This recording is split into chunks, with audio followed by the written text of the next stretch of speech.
we have talked about, did it work for me? We kind of went over our original property management deal, where we kind of went through the general services and what we do. I think last month we talked about evictions. Evictions, I think there was something else we did. Wasn't there something else we talked about? Because I think this is the third, or this is the fourth class I think we've done, if I'm not mistaken. No? I missed two. I came I last missed time. a couple? I missed two. I went to the third one, and this is the fourth one, I believe, right? You did the general services, you went over that. Remember that? It was something Okay. under things. Well, It's all right. so my computer doesn't want to connect here for the moment, so let's see if we can fix that. Why does this keep getting unplugged? It keeps unplugging me. I don't think that will make a difference. Okay, well anyway, we're struggling through. Let me reboot my computer and see if that's going to get us connected. I think what we're going to discuss today is going to be the screening process, tenant screening. Okay. So while I'm waiting for my technology to get going, the application process and all of the guidelines, as with everything, which is why I want to get the website up, are all on the website. Okay. So if you've got a tenant who is looking for, you know, what's it take to get qualified, and you know, what do I got to do, and all the rest of that sort of stuff. For the most part, every question that they could potentially ask you is covered in our rental guidelines. It's one page, it's very simple, it's written in plain English, nothing super complicated about it. And it's just really a function of kind of getting them directed to the site and knowing what the terms are. So while I'm waiting for this to pull up, I'll just kind of give you the basics, okay? First of all, the tenants need to have some sort, by the way, this is going to sound very similar to qualifying a tenant to buy a house. And in many ways, it's the exact same type of criteria that you're going to have a lender is going to give you that we're going to apply to our tenant prospects. So, hopefully get logged in and see if this thing's going to materialize. Turn this on and off.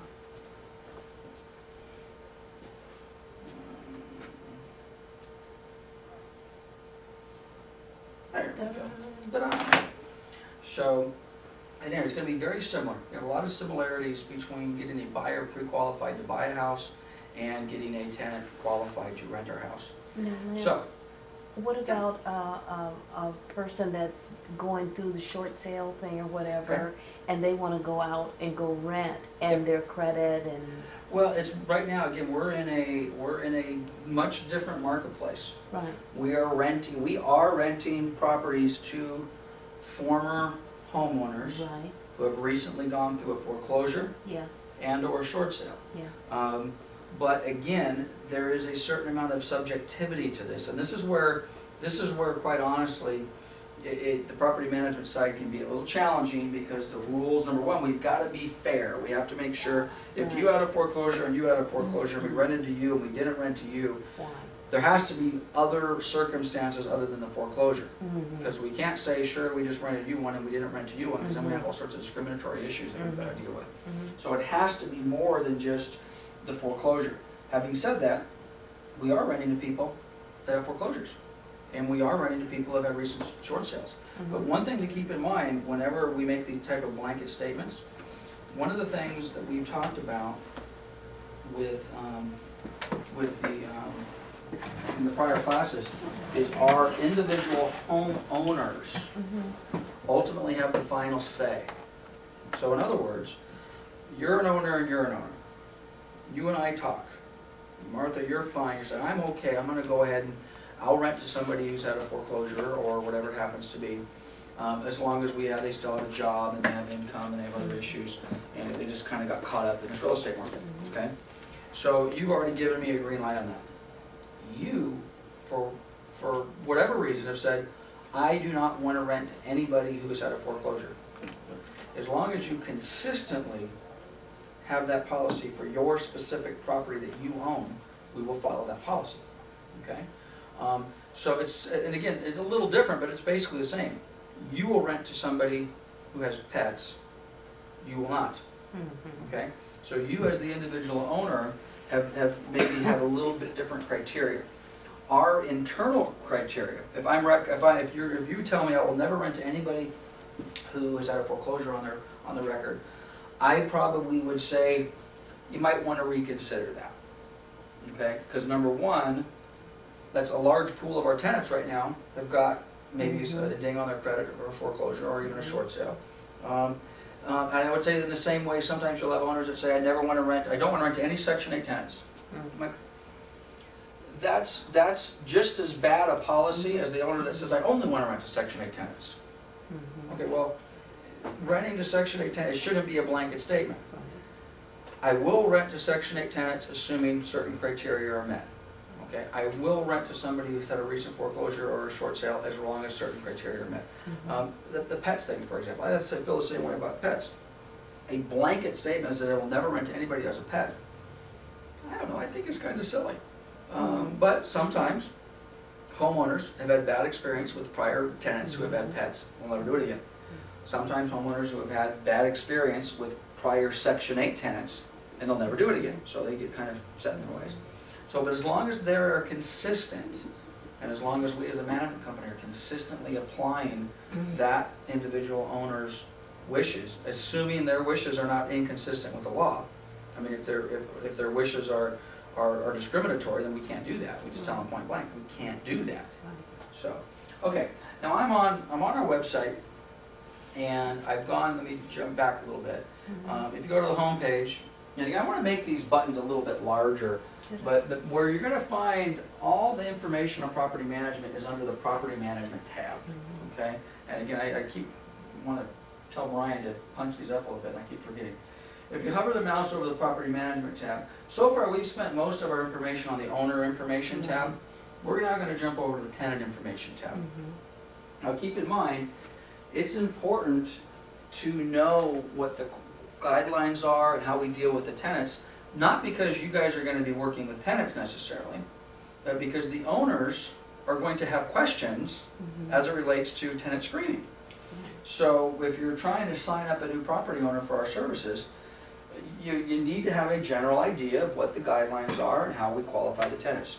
So on the property management tenant information tab, first of all, you're going to find three big buttons here. First button is, this is where they can go to search our properties. Okay, we'll look at that at a later time. But if they click that button, that takes them to a separate website that is run by us, and all of our rental properties are listed there. Okay, and again, the owners like to go here. Keep in mind, we're wearing two hats. Right now, we're putting our tenant hat on, but if you're going to sign up an owner for our services, trust me, they're going to come over here and they're going to want to see. They're going to come, well, let's just do it real quick. They're going to want to click on that button. They're going to want to see what properties we have available. And are they nice properties? Are they competitive? How many properties do we have? What areas are we in?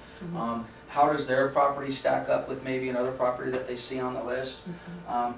It's very simple. This goes actually to our back office software that runs our property management side. Let me open this window up a little bit bigger so you can see it. And the original search that it's given us is, this is everything that we have listed. Okay, so we've got a condo here on JFK, a house on Cataleo, house on Baylor in Hemet, Meadow Breeze, Moreno Valley. Now again, I'll just show you, I don't want to get off topic too much, but let's just take two of these properties. Here's one on Miners Trail. And waiting for some pictures to show. I like this house. Whether I like the street on Miners Trail is irrelevant right now. It looks nice from the street, the grass is green, that looks nice. Okay? Owners tend to pay attention to that just a little bit.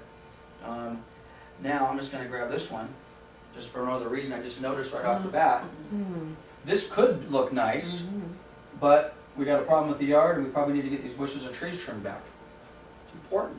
It's the type of discussions that we want to have with our owners. Now maybe this property isn't quite as nice as it needs to be because the tenant just moved out and we have some other issues, or maybe we signed up this owner and this owner says, just get it rented, then I'll fix the yard. Oops, could be a problem, okay? But at any rate, our owners and our tenants can go in here. I don't know how many properties we currently have on this list. I don't know if it gives me a total at the bottom or not. I thought it gave us a total there somewhere. It doesn't give us a total, but that looks like, I don't know, probably about 50. about 50 rentals or so right now. And we've got them all over. We've got, Marina Valley, here's a property in Claremont, Banning, Roma Land. Anyway, we've got them all over. So, alright, so that's our search button. This is our application button. So, I'm actually going to pull up, well actually before I pull up the app, well let me pull up the application first and then we'll come back to it. Now there's two different ways that tenants can apply to our properties. They can apply online, which is exactly what it implies. You click the button, it brings up an online form, they start typing in the info. Type in the info, their name, address, social, all the rest of that sort of stuff, and they can do the entire application process online. Or, and this is what I'm going to do for our purposes, it's a little easier, they can click on the old-fashioned way, which is to download the paper application, fill it out by hand, fax it in, email it, whatever they want to do.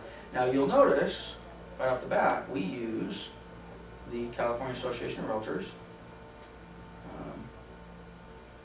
application fee or form.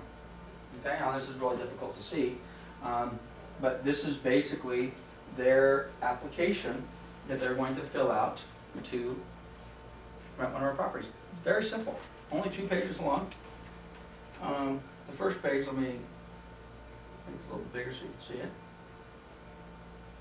Basic information. Who are you? First of all, what property am I interested in?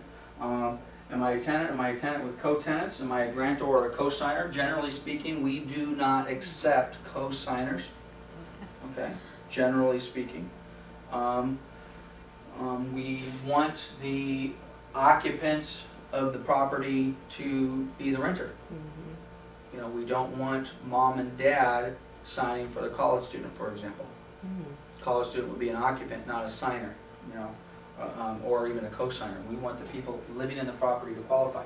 Does that create some problems maybe if we want to do a lot of housing over at RCC or Claremont, for example? We manage properties over in Claremont. There's colleges, like 7 colleges over there, a lot of college students over there. It is more acceptable in that area to rent to college students. We don't do a lot of college student rentals over here. And we don't do them for some of the obvious reasons. We've had some challenges, we've had some problems with that. Anyway, who's our tenant? Where's the property located? What's the name of the applicant? We require each applicant to fill out a separate application. Husband and wife, John, Sally, 2 separate applications, okay? Anybody who's over 18 years of age fills out an application, even if it's an adult child living at home, or even if it's not really an adult, it's the 18-year-old kid who hasn't even graduated high school yet. You want them to fill out an application, Lance? Yes, we do, okay? Now, we won't necessarily be qualifying the 18-year-old kid as part of the qualification guidelines. We're qualifying probably mom and dad in that particular case, but we still want an application. Why do we want an application on the 18-year-old? Well, number one, he's of legal age, okay? And frankly, in the past, we've had mom and dad move into a property, legitimately move into a property with a teenage son. They stay there for several years. And then 5 years later, we don't even realize mom and dad moved out of the property 4 years ago, and they left behind Johnny, who's now 22 or 23. Okay? So we want an application on all applicants over the age of 18, even if the applicant's grandma. Now again, there is some reasonableness to this. You know, if grandma lives in the house, but you know, there's no income coming in, there's certainly no, you know, there's no support being provided, and maybe grandma is just really, you know, on her last days kind of a thing.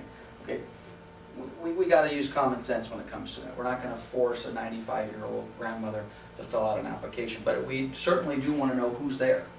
Okay, now if grandma is in her, you know, 60s or 70s and she's kind of a spry young chick, and maybe she's even out working and she's doing her thing, I want an application on her. I want to know who, even if son and daughter-in-law are the ones that actually are the true tenants, I want an application on grandma. So do they all have to pay the fee? Correct. Everybody who fills out an application has to pay $35 application fee, because we're going to run their credit and we're going to check them out. And I'll use the son as an example, and I'll use the grandma as an example. We want to see, and this may sound crazy, at first it may sound a little unreasonable, but we basically want to take a look at their credit, okay? We want to see, and again, it may sound crazy, but we want to see if the 18-year-old son has been evicted. Or if we want to see if the 90-year-old grandmother has been evicted from somewhere. You'd be amazed what people do. You will be amazed that parents will rent a property under their child's name. Could be evicted. Parents will take out credit cards or car loans or other type of loans under their child's name. Okay? And I'm talking child's name. I'm talking 16-year-old kids, which in theory, how the heck are they doing that? Well, I don't know how they do it, but they do it. Now the kid's 18, and totally rotten parents, if you ask my opinion. This poor kid hasn't even had an opportunity to establish credit, good or bad. They're now 18 years of age, that someone runs their credit report, and because they're loving parents, have already destroyed their kids' credit. Guys, that happens all the time. So one of the reasons that I would want to run that application on that 18-year-old kid isn't even so much, because I'm not expecting, what I am expecting is I'm expecting that 18-year-old kid's credit to come back as what we refer to as a ghost. Yeah. Okay? A ghost is somebody who there's nothing there. Yeah. And if you're 18 years old, for the most case, your credit report should be what? Nothing. Should be nothing. Yeah. Okay? As a matter of fact, us running their credit would probably be, in many cases, be the very first time that their credit has ever been ran before. And we would want to see that on the application. If we run their credit and it comes back with a whole bunch of stuff, and it comes back with a whole bunch of inquiries, that's a signal. And it's frankly not so much a signal that the 18-year-old kid has got bad credit, it's probably a signal that we don't want to rent to their parents. Because how did this kid get a car loan for, he's 18 now, and he's had a car loan for 2 years, and he's been delinquent for 2 years, and he's had a repossession. Who got that car loan? Mom and Dad.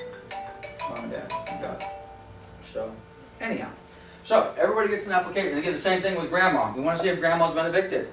We do not, by the way, I just said earlier, we'll rent to someone who's out of bankruptcy, or excuse me, a foreclosure or a short sale. We do not rent to tenants that have been evicted. Ever. Okay?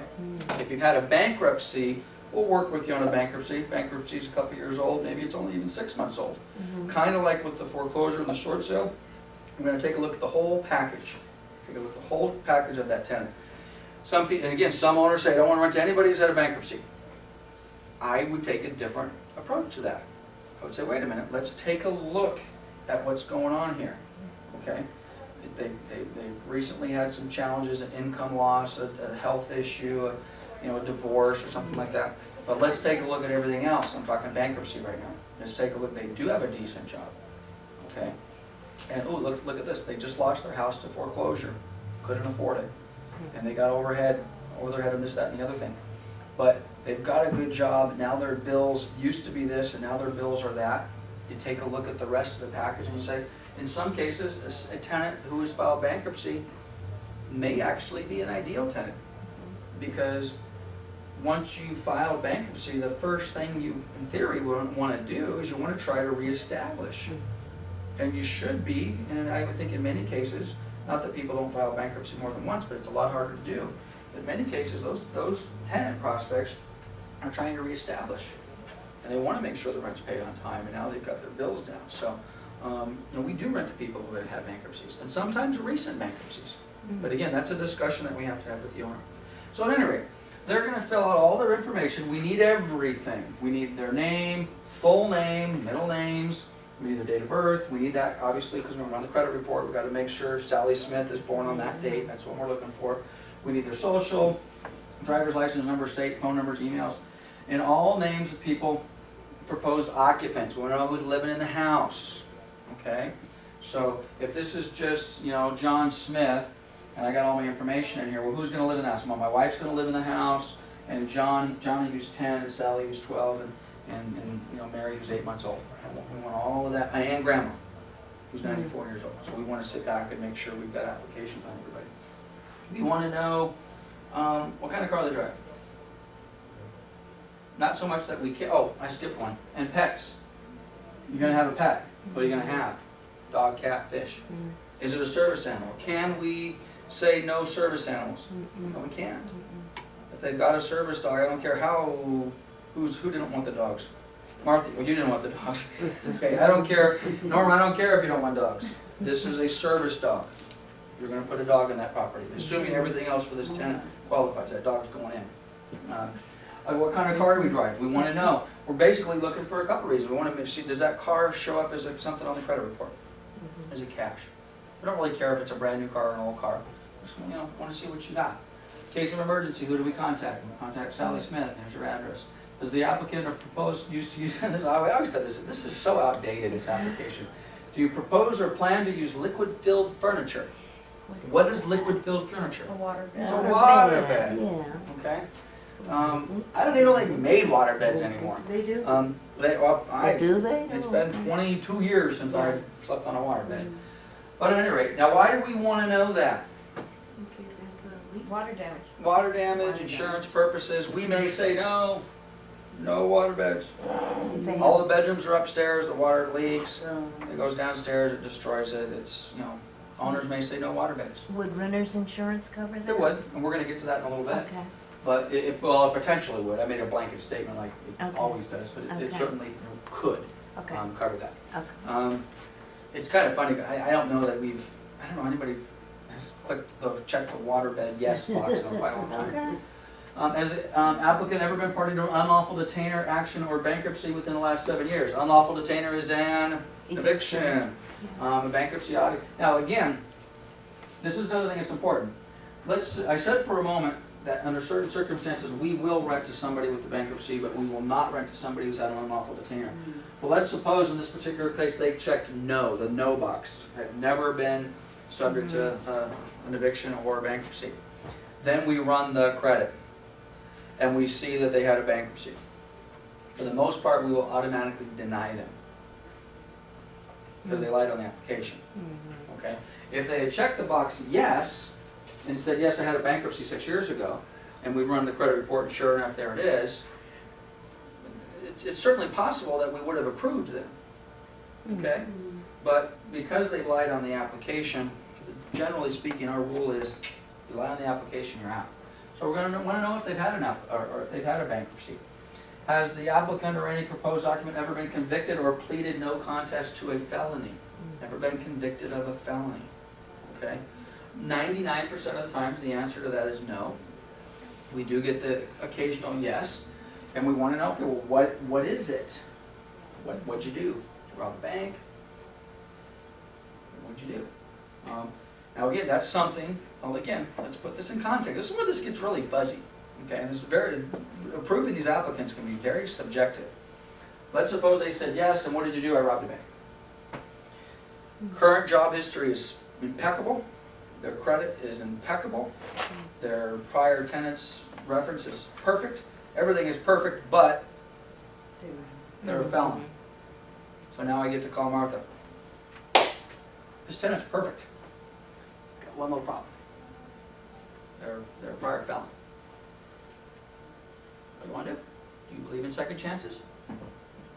Okay, now if you as the owner, and that's frankly exactly where we would put it. We as a property management company would not approve a felon without the owner's approval. And we put it on you. Okay, if you want to rent to the felon, then great.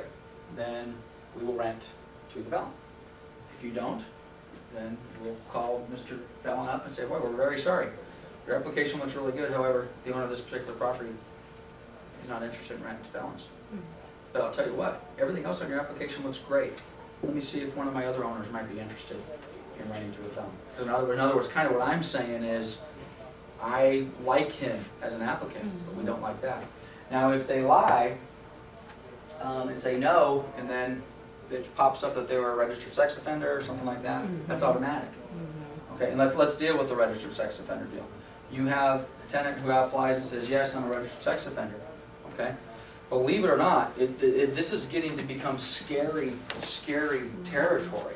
Okay, there are actually some bills being presented in the legislature, which I'm overstating it a little bit, but it would basically provide registered sex, which by the way, if you're a registered sex offender, you're a convicted felon. That's where this applies, okay? that would almost give them a protected class. So another a protected class is race, religion, origin, sexual preference, familial status. Okay? So I cannot rent to you because you're black. I can't not rent to you because you're Chinese. I cannot rent to you because you're gay. Okay? I mean, if those are the cases, well, that's not a valid reason not to rent to you. Okay? Now, right now, and again, I'm hesitating because there's been a lot of discussion on this at the California Association of Realtors on how to handle this properly. Right now, if you are a convicted felon and your felony is your registered sex offender, I currently am comfortable saying, I'm sorry, we're not going to rent to you. Why? Because you're a convicted felon. Really? Yeah, you're a registered sex offender. We're not going to rent to you. I got to tell you, there's legislation that actually would preclude a property management company from denying a tenant a residency because of that reason. Wow. And wow is my response as well, because we have actually had registered sex offenders that we have actually rented to, kind of snuck through, or they moved into a property. You know, we rented Robin a house, and she's been there for 3 years, and then all of a sudden we get things from, which by the way, that happens.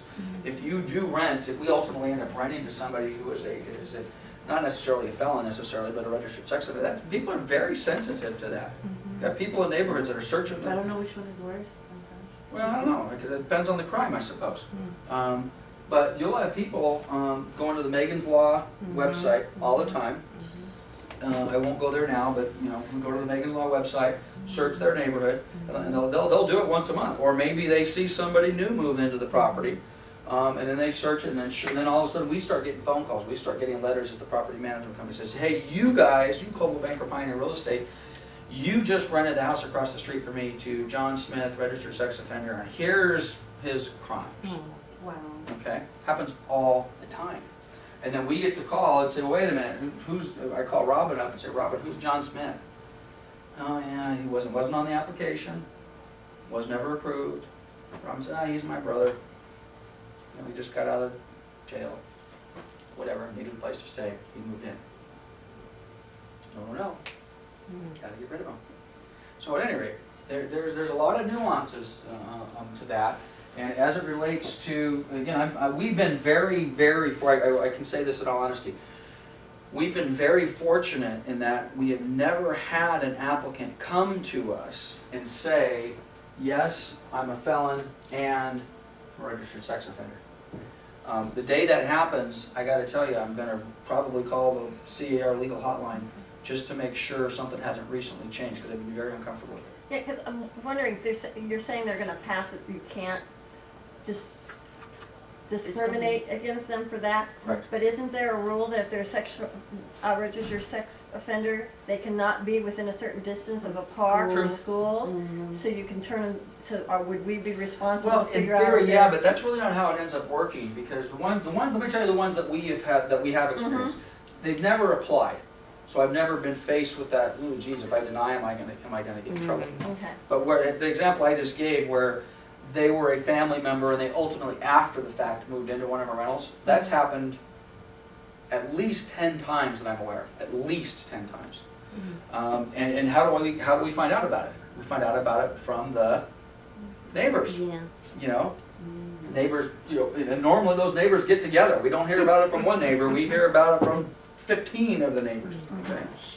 And then they'll come to us and say, hey, this is the deal. And by the way, how did they know that? They went to the website. The term registered sex offenders, the term registered has meaning there. In theory, as part of their, release conditions, they have to register. I, Lance Martin, registered sex offender, live at 123 Main Street. That 123 Main Street shows up on the database. It's now got my picture, it's got pictures of my tattoos, it has my offense, lewd and lascivious acts with a minor under the age of 14 years old, all sorts of crazy stuff. All of that stuff, you probably should cut that out of the video, somebody's going to take this out of context. But at any rate, it's all on there. So now the neighbors see it. Okay? Now to get to your question, Well, I don't know what the rule is, but if the rule is you can't be so close to a school or a, public library or whatever it happens to be, well, I don't know who enforces that. I would assume that somebody up at the parole board or whatever sits back and looks at a map and says, hey, you, Lance, you just said that you moved into 123 Main Street. They look at the map and they say, okay, you're good. You're in the good distance. You're not too close to the school. So we certainly don't. So we don't have to be responsible for We that? certainly wouldn't be responsible for that. But I tell you, in the cases, in all 10 cases, or however many it's been, where we have been notified, we've contacted the primary occupant, the tenant, said, hey Norma, it just came to our attention, who's Sally Smith? By the way, I've never seen a female registered sex offender. Every one I've ever seen has been, a goofy looking male white guy. Another weird thing, there's no black registered sex offenders. Yeah, that's something. There's some of these white guys, I don't know. Like, telling you. I don't know. So at any rate, I probably just violated some law right there. But at any rate, we just saw John Smith. Who is he? And then you tell me who he is. And I'm trying to help him out. He's down and out. He's in every place to stay. Well, he needs to find another place.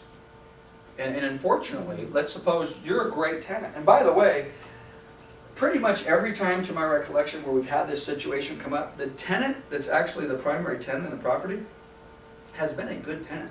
We've had a couple just break your heart where it's the parents. I'm like, yeah, little Johnny. And the parents are in their 60s and little Johnny's 40. He didn't have a place to go. And I'm like, gosh, I love you guys. You've been great tenants, but you got to get rid of them because if you don't get rid of them, you got to go. Break your heart. I remember we had one over at March Air Force Base years ago. The parents were, I don't know well, but they seemed like genuinely good people. They're just trying to help their son. And in that case, I don't remember what happened. I don't remember if he moved out or they all moved out. So at any rate, they're going to have to fill that out. And again, if they lie, automatic, done. Can't, we're not going to rent you if you lie. Has applicant, this is a very interesting one. Has the applicant or any proposed occupant ever been asked to move out of a residence? Not necessarily evicted, but you've been asked to leave. I don't think in all of our years we've ever had anybody say yes to that. Yeah, I was. But again, and this is another thing when it comes to screening these tenants. And again, by the way, all these stories I tell you, they're all real life stories. The tenant, of course, says no. Let's let Norman, you're going to be our tenant prospect. You're my guinea pig. So I call you. You put down your former landlord, which is down here. Where do I live? Okay. Well, I've lived at 123 Main Street. How long have I lived there from here to here? Who's my landlord? My landlord is Martha. How do I get a hold of Martha? Here's her phone number. So on and so forth. And so I call Martha. Martha, Lance Martin, Coldwell Banker Pioneer Real Estate. We have an application from Norma, your tenant on Main Street, and her application looks good. We're just calling to verify her tenancy. What do we want to know? Does she pay her rent on time? Was she a good tenant? Was she difficult? Let's just suppose for a moment that Norma is a tenant from hell. Right? But where is Norma living right now? There. In Martha's property. What does Martha want to happen? Her to leave. She wants her to leave. So she's wonderful. Happens all the time. Prior landlord verification, for the most part, is meaningless. Especially if the tenant still lives in the property. Okay? Because assuming you did give me the which by the way, it also happens all the time. You will put down that you live at 123 Main Street, which is truly your address, and you'll put down the owner's name is Sally Smith, and whose phone number do you give me? Her cousins. Your cousins, your sisters, your brothers. You say, hey, expect a phone call, right? Expect a phone call. Someone's going to be calling you. Make sure you get your story straight. So one of the things that we do all the time is if you apply and you say you live at 123 Main Street and Robin is the owner, it just takes 30 seconds. We'll go up and we'll verify who's the owner of 123 Main Street. Who's the owner of 123 Main Street? Oh, well, Martha, Robin. What's going on? So now sometimes your story's legit, and Martha and Robin are co-owners, and on the prelim it only showed Martha. Robin was below that. I mean, it happens all the time. But normally that's not the case. Normally we have someone who's lying to us. That happens all the time. But again, verifying the prior occupancy is frankly is one of the least important factors, because the landlords lie. They lie all the time to get them out of the property. Now, if you're already been, let's say a previous landlord, who did you rent from before? Okay, now you're already out of that house, but do you give me, you've had you know that Martha hates you. You know that Martha came this close to evicting you and it was a big disaster and so on and so forth. Are you going to give me Martha's name and phone number? Probably not. And if you did, I would call. Now in this case, Martha would be happy to say. But sometimes maybe not, because everybody's afraid of getting sued, right? I don't say anything bad. And other owners, they'll be, frankly, I'm fairly open when it comes to this stuff. Sometimes borderline, maybe a little too open. But you got to be careful. Getting verifications from landlords, not so great. Employment history, again, this is Same problem. It can be the same problem, but again, you got to be careful. Okay, now where do I work? I work at Coldwell Banker Pioneer Real Estate. How long have I been there? Yada, yada, yada, yada. Has anybody ever had a relative apply for a job and they called you and said, hey, I just put you down as a reference? Oh, and by the way, I worked for you. And you own ABC Plumbing, and I've been there for 3 years and I make X amount of bucks. Anybody ever had a relative do that? I've had employees do that. Yeah. Well, I have had, not so much employees, Tell me but I I have made more had, money. friends/family members of mine on a regular basis call me and say, hey, would it be okay? Somebody's gonna call you. Probably shouldn't do that. So Ryan's comment is right. This can be just as big of a challenge, okay? Now, when they're bigger companies, not so much. Because obviously, if we say that, if they say they worked at the United States Post Office, okay, this is the address, this is what I make, we're going to want paycheck stubs, we're going to want, now can you doctor up a paycheck stub? Oh, yeah. Of course you can, very easily to do.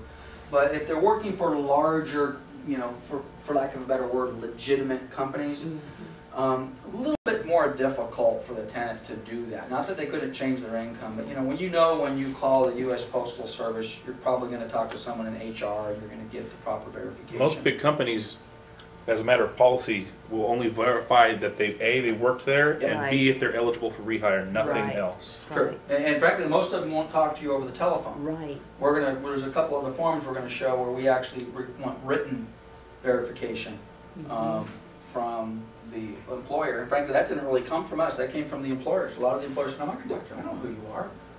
You say you're calling from, I don't know.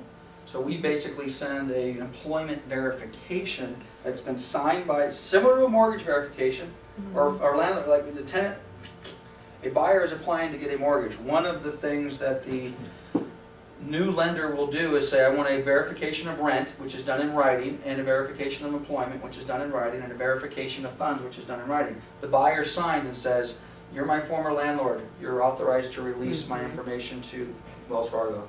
You're my current employer. You're authorized to release my information to Wells Fargo. You're my bank. You're authorized to release my bank balance to Wells Fargo. Okay, those are all done. We do the exact same thing. Those are mailed in to the banks, or for the most part, we don't mail them, because when you're doing a loan, that's why it takes 30 days, 45 days to get loans approved. They're mailing these things and they have to wait for them to come back. Our tenants aren't willing to wait 2 or 3 weeks to get approved. They want to get approved in a couple of days. So in our cases, we're faxing or emailing in these verifications and hoping that the bank and the former or the current employer verify and send it back. But we want to know, like what Brian said, and a lot of times they won't verify, but you'd be surprised how many people will. Bigger companies, big HR companies, they're paranoid someone's going to sue them for privacy violations and all the rest of that. Smaller companies can be a little bit more forgiving. But again, it's always a catch. It can always be a problem. And frankly, so much of these applications, it really is common sense. I mean, if it makes sense, most of the time it does make sense. If it doesn't, it doesn't. Okay, then we want to know, and again, by the way, this is pretty much it. I mean, there's not a lot of information here. Who's your credit? Do you have a credit card? Where do you bank? And we basically just want to see if they put down, I've got a loan with Ford for my 2008 Explorer. Here's my number, and here's my payment. We're not really concerned, to be honest. We're not really concerned about the account numbers.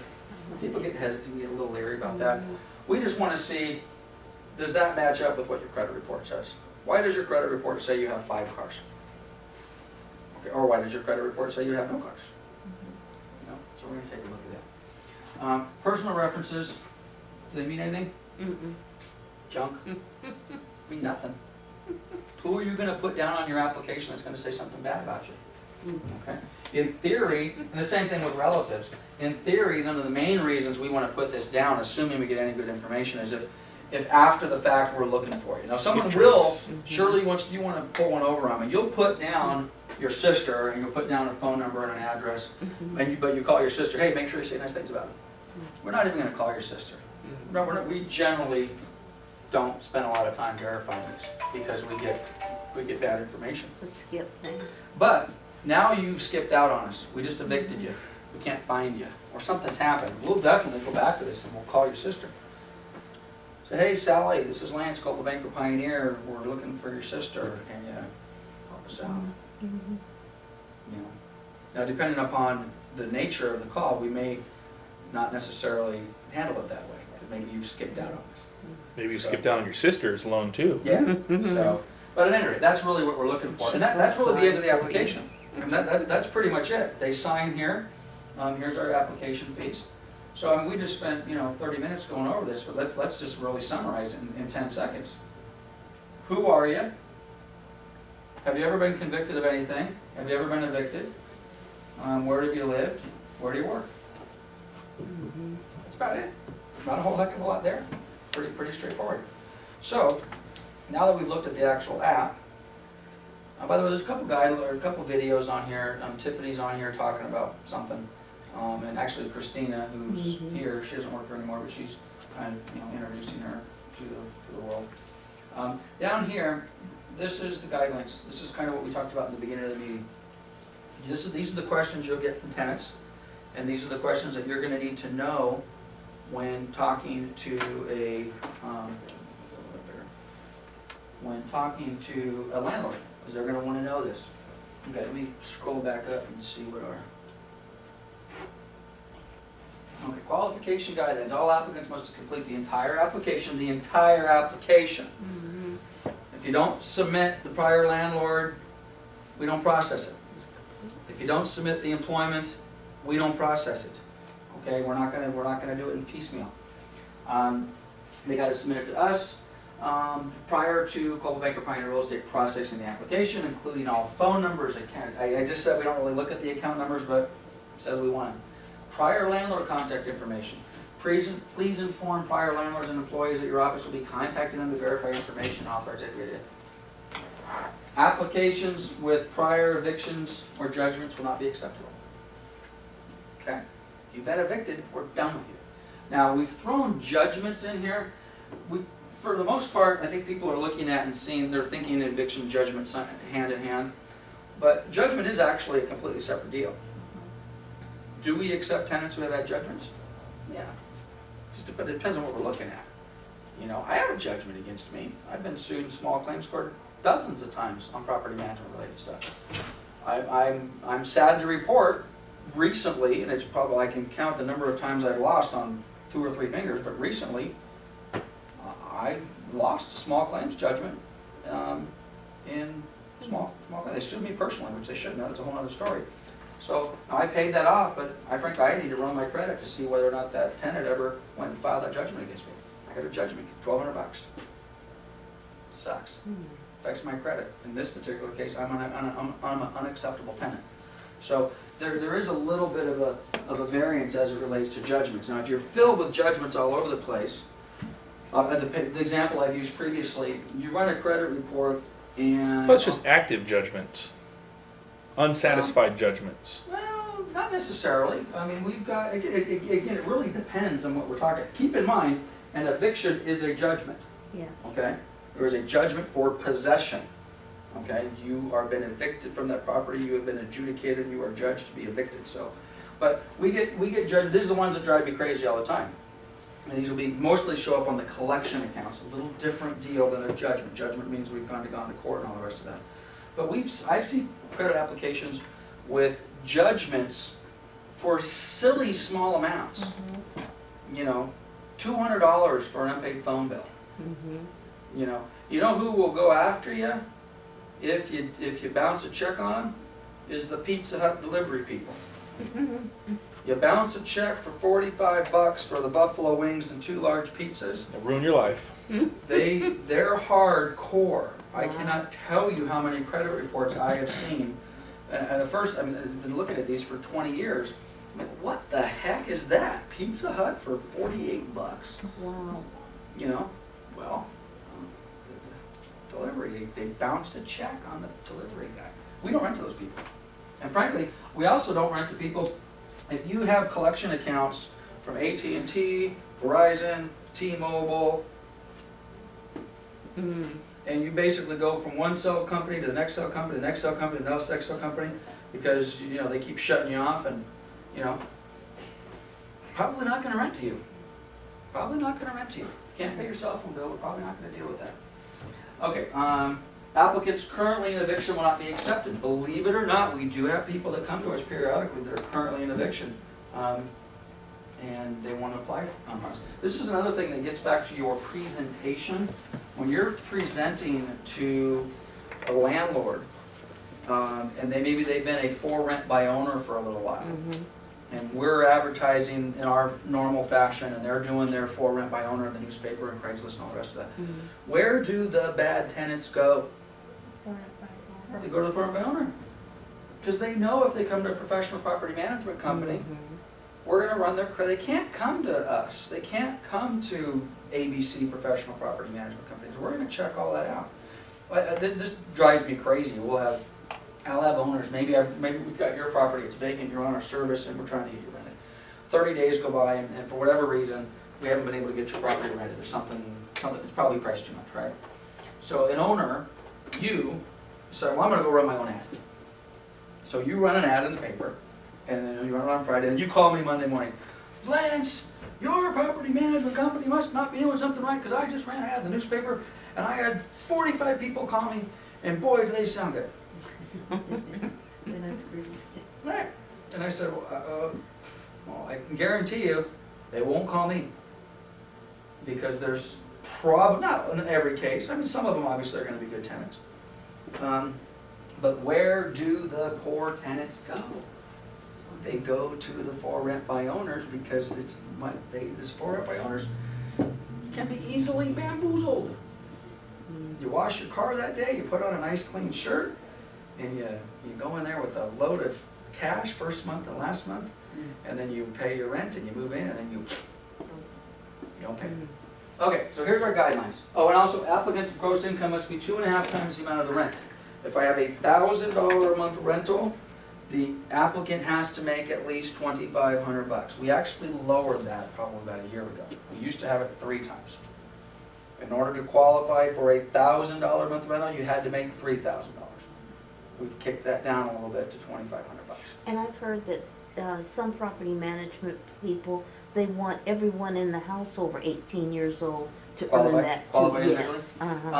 If they're not, and that's true. We allow husband and wife to combine. Okay. Okay, so I make $1,200. My wife makes $1,500. Can make $2,700. We qualify for a $1,000 month rental. We do not allow, 2 brothers to combine, or a lady and her girlfriend, or whatever it happens. I mean girlfriend. I don't mean girlfriend. I mean because again, then we've got some familiar issues there. Sexual orientation. If they're domestic partners, that's okay. Okay, but if that's not their relationship, then we don't allow them to combine. Sometimes You you individually have to qualify. that brother, he came to live with us Yeah. or whatever. Now I've got to make it known that he's there and he has to qualify 2.5 times for the rent. That would be correct. Let's assume he doesn't have other issues. Let's assume he just needs a place to stay. Megan's We don't have list any and all that, yeah. felonies or anything like that to Yeah. worry about. If he moves in, first of all, if you're doing the right thing and you're calling us and saying, hey Lance, my brother needs to come stay with us. He's going to move in permanently. So I want to get an application on him, and I'd like to see what his income guidelines are. Okay. Okay. In theory, we want him to qualify because we're worried you move out, we've Can left he him behind. afford the Well, we rent? certainly won't put him on the lease unless we qualify him. We could put him down as an occupant, Okay. but we certainly wouldn't put him down on the lease if he doesn't qualify because it's easier to get him out. In theory. Okay. Okay, so here's the basic labor guidelines. This is what we need, okay? We need recent paycheck stubs. We want at least a month. We prefer more, but give me at least a month of your current paycheck stubs. I want to verify, does it look right? We need a copy of your social security card. We don't want the number, we actually want the card. Now, can they be fraudulently produced? I guess. I mean, I don't know where to get one, but I suppose Crooks they're do. easily available to get. But we still want a copy of the card. We take a photographic, take a copy of it, name, phone number, whole 9 yards. We want a copy of their current driver's license or some sort of identification card. We want to see it again. Can those be fraudulently produced? Of course they can. We want to have that. If they're self-employed, real estate agents or some sort of salesperson or whatever, we want a copy of tax returns. Give us 2 years copy, because they're not going to have necessarily a regular paycheck stub. Right. So give us the tax returns that show that you actually made the money that you say you made. What was your income?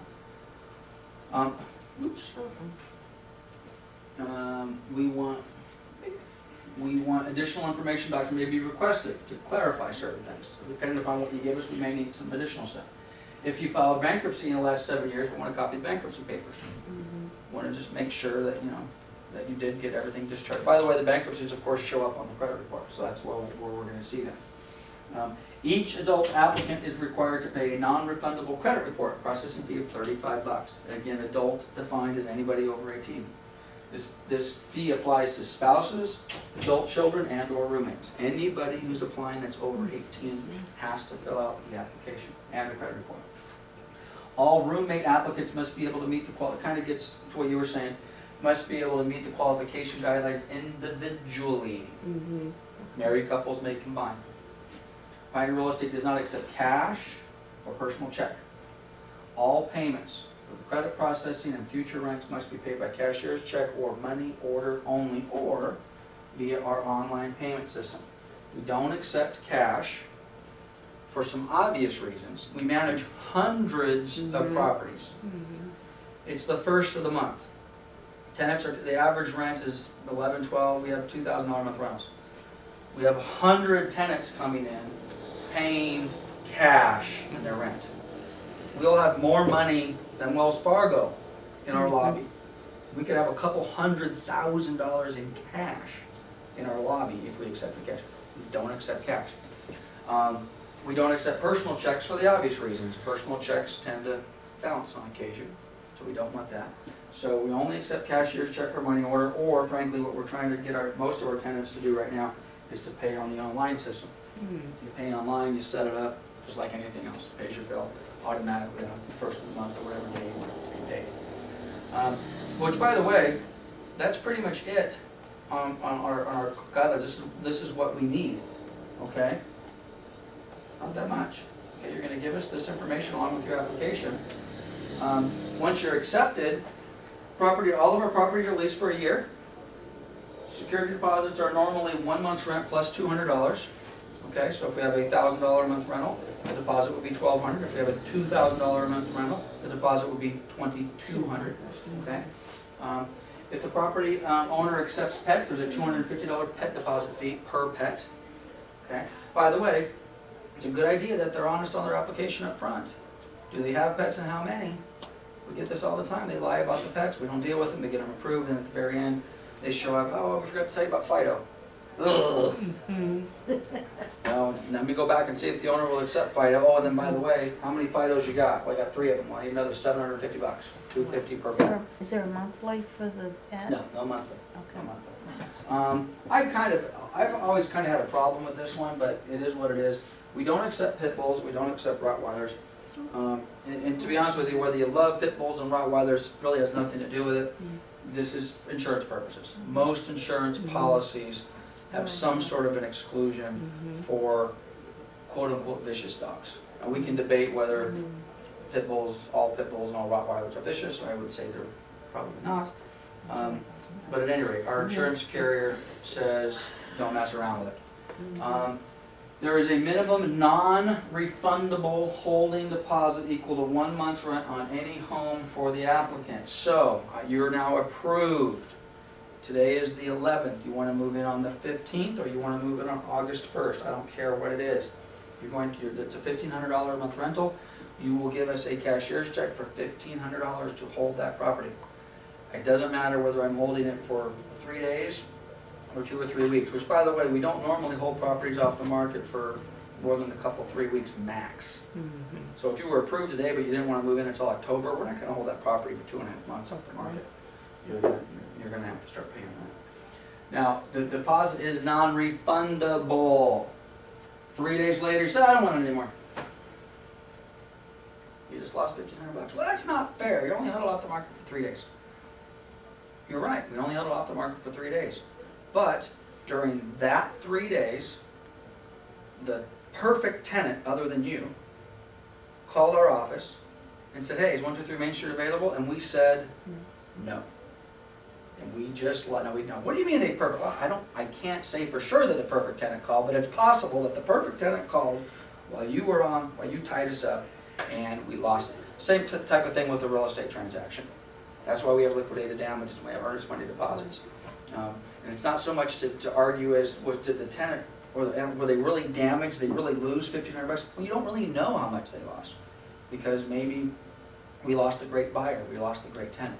Maybe the property stayed vacant for an extra week and now it's been vandalized. So at any rate, the whole deposits are non-refundable. All deposits are required to be in office within 24 hours of notification that the application's been approved. If we approve you on Tuesday and you don't show up with a deposit, we're not gonna take the property off the market till we have that deposit. Which begs the question. You have an application on 123 Main Street. This is very similar to getting offers on real estate, on listings, okay? You give us an application, we approve it. But we also have 3 other applications. We don't have the whole deposit from you yet. And now it's the next day's coming, we say, hey, Norma, we can't get a hold of you, can't get a hold of you. Well, Robin has submitted an application that comes in, and now we're looking at Robin's application, and we're like, wow, Robin's application is so much better than the one we just approved for Norma. Call the owner up, hey, I know we just approved one on Tuesday, but they haven't brought in their deposit, they haven't held it. We've got a better app. You're approved. We call you up and say, sorry, you're out. What do you mean you're out? You just approved me 2 days ago. I know, you bring on your deposit. We found someone better. Well, that's not fair, I came in first. You should have brought in your deposit. Got to bring in your deposit, 24 hours. Again, same type of thing with an offer. Until those contracts are signed and formally accepted, another offer could come in, and what's better, you're out. Kicking you out. Always makes for fun conversations. Holding deposits are applied towards the move-in costs. So again, $1,500 a month rental. Norma does bring us in her $1,500 hold deposit. She's going to move in 3 days. She owes an additional $1,700, which would be the security deposit. Total move-in on that property would be $3,200. $1,500 rent, $1,500 deposit, plus a $200 cleaning deposit, $3,200. So if you give us $1,500 as a hold deposit, before you move in, you bring us another $1,700. All the monies are applied. Deposits cannot be transferred from one. This becomes a problem for us a lot. This happens quite often. My battery's going to die. Hold on just a second here.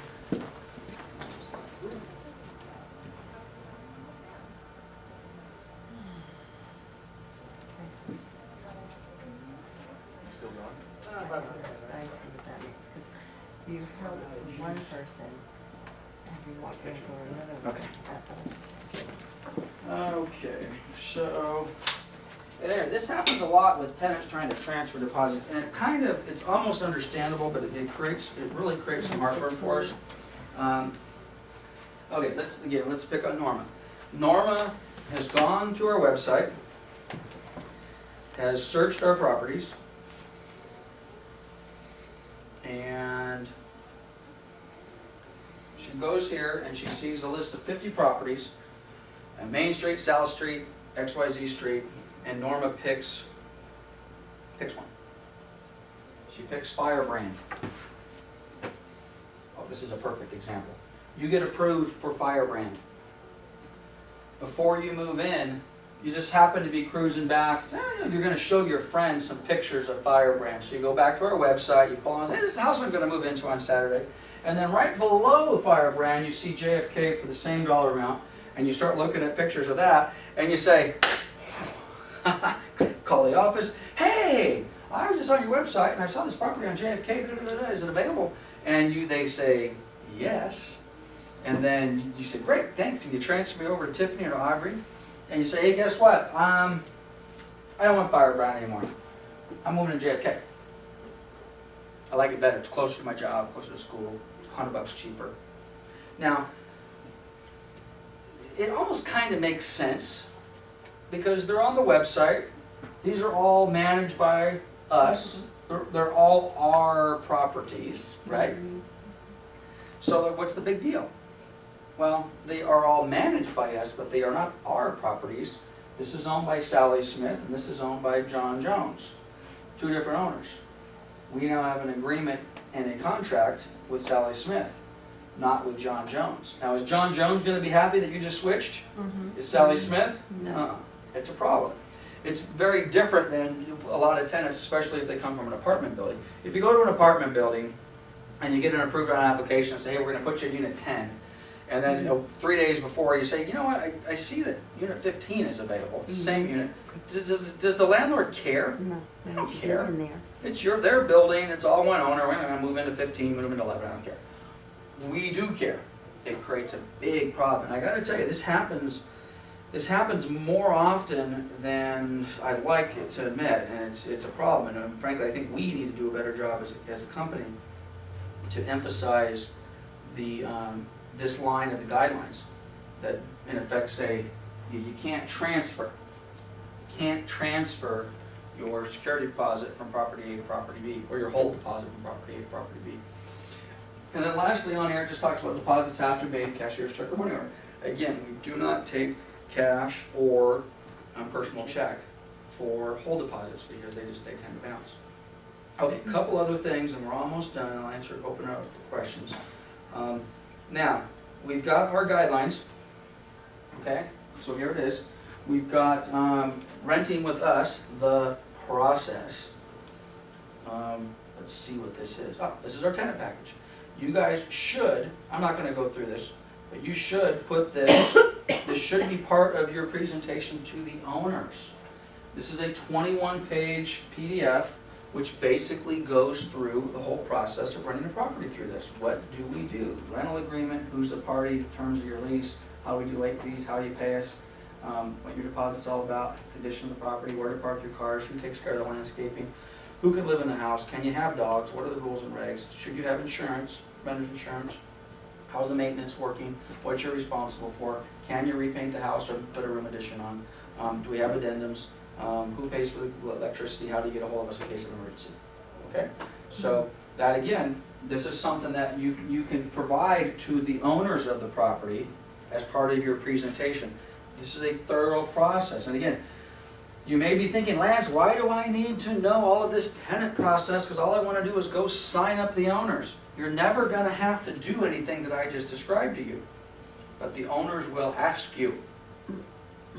They are going to ask you these questions, and if you can't answer them properly, they're probably not going to sign the property up with you because they're going to figure you don't know what you're doing. Here is our application to rent. We already looked at that. Here is our rental qualifications. This is what we just looked at. The first one we looked at was actually on the website as one of our pages. This is a same exact information, it's just on a PDF form that the tenant can print out if they want. Exactly the same thing that we just went over. The online payment sign up, if the tenant's interested in signing up for online payments, which we encourage, this is where they can sign up to fill out their information to get their payments taken out of their bank electronically. Tenant information letter, what do we got going here?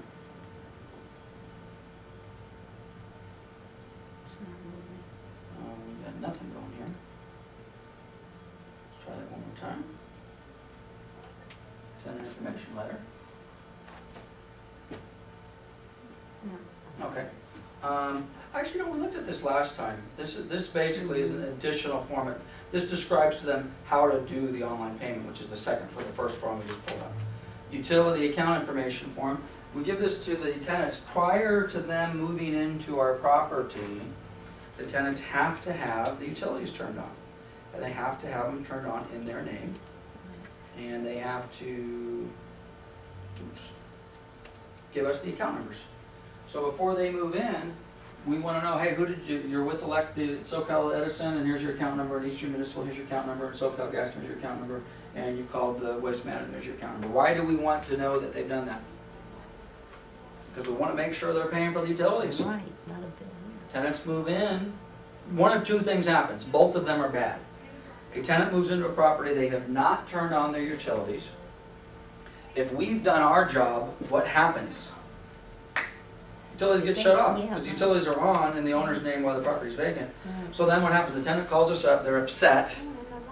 And it happens, of course, on a weekend. And it's 112 degrees and their kid has asthma and it's a medical emergency. And it's our fault because they don't have electric. Well, you should have turned on the power. It happens all the time and nobody ever claims responsibility for it. At least they don't take responsibility. It's our fault. That's not the type of conversation I want to take on a 4th of July weekend. Okay? Or, what's even worse, tenant moves in, they don't transfer the utilities, and then we, in our system, we have a breakdown, and for some reason the utilities don't get turned off in a timely fashion. Now the tenant is getting what? Free utilities. The bill comes in. Who wants to pay that bill? The owner's certainly not going to pay it, and they shouldn't pay it. Wait a minute, why am I paying August bill? They moved in July 20th. Why am I paying this? You know. So then, of course, what do we do with it? We send it to the tenant and say, hey, a little bit of a misunderstanding here. You didn't get your utilities on, and now you used 30 days of electric and water and gas on me. Here's the bill. Would you please pay them? What do they do? Oh, did I do that? No, I don't want to pay them. I don't know, why am I paying them? So then what do we got to do? We got to take it out of their security deposit, and that's just a mess. So anyway, we want the tenants to pay their security deposit in advance. Okay, there's a couple other forms I'm looking for, and I don't see them, and oh, maybe they are. Nope, they're not here. We do have, and I need to get with Brian and the property management board to have these added. We do have those forms we discussed earlier. It's the authorization form. The tenant signs the authorization for us to check their employer, or their authorization to check their banking account information. Those are not on here. And then lastly is a copy of a sample lease.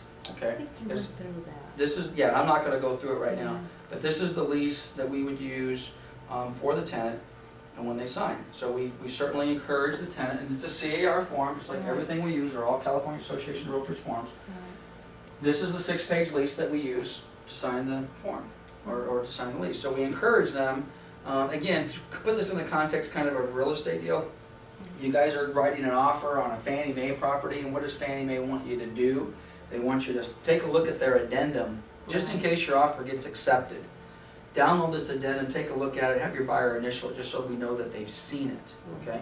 We like our tenants to kind of do the same thing, because normally, when do they see the lease for the first time? They've already filled out their application, they've already been approved, we've already done the walkthrough, they're going to move in tomorrow, they come in tonight, they sign the lease, and then all of a sudden they're like, what's paragraph 3 all about? It's the very first time they've ever seen it, okay?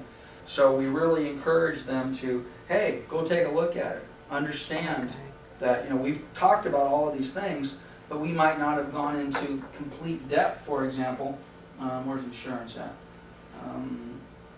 Yeah, I used to have this thing memorized at the back of my hand. And there's a paragraph in here that talks about insurance, page 4, paragraph 33, okay? And it basically says, hey, you should get some insurance, renter's insurance. Because if the house burns and you don't get it, the house burns down, we're not going to buy you new furniture, we're not going to relocate you, we're not going to do anything. Sometimes that's a big surprise since they freak out over it. And so we don't make that a requirement. You can't. At least the way it sounds wrong to me, to be honest with you. I probably should go triple check. But the way it's always been described to me is I cannot force you to buy renter's insurance as a contingency of approving your application. And that has been our rule. We do not force our tenants to buy it. But when we fill out the lease, we stop at page 4, paragraph 33 and say, hey, renter's insurance is cheap. I mean, for a couple $100 a month, right? I mean, it's good. It's as good as a homeowner's insurance policy, okay? House burns down, the tenant lost their television, their furniture, their clothes, their dishes, all that sort of stuff. Thousands of dollars worth of their jewelry. Yeah, If they don't have renter's insurance, the homeowner's insurance that the owner has, right, no coverage for that. no, The tenant now has to be relocated. The only thing that we'll do, today's the 11th of the month, you paid your July rent, your house burned down last night, we'll give you approximately 20 days of rent back. okay. We're not gonna put you up at the, how quick, are you gonna be able to move into a house that quickly? Probably not. If you have renter's insurance, they'll put you up with a residence inn, 2-bedroom suite for 2-3 weeks, a month, until you find another house.